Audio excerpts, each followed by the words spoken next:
C-mount lenses. Should you use them? What are the pros and cons?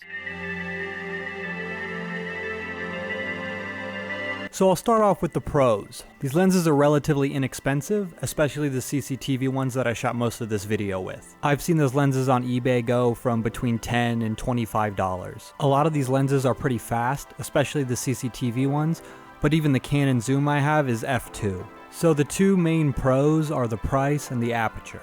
I'll get into some of the more subjective stuff now. As you can tell by some of the shots I've had up, it's very soft, especially around the edges. There's lots of spherical aberration.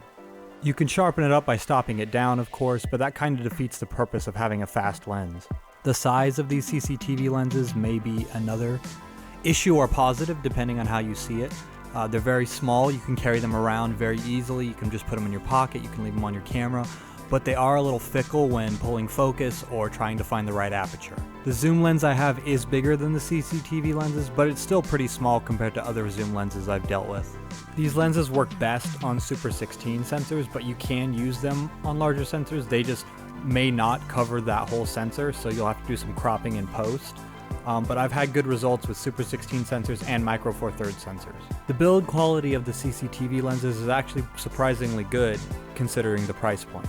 Another thing I noticed is that the CCTV lenses especially will give your image a tint, a kind of greenish tint, and the image overall is more undersaturated than usual, so that is something to be aware of when you do start working on the images in post. Overall, I'd recommend these lenses to anyone on a budget, especially if you're looking for this specific look or you just don't mind it. And there are ways to work around it. You can stop it down, like I said earlier. You can shoot in a 4:3 aspect ratio to kind of reduce that edge softness.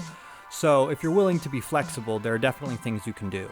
I'll leave you with a few shots I got the other day, and if you have any questions, feel free to leave them in the comments. Thanks for watching.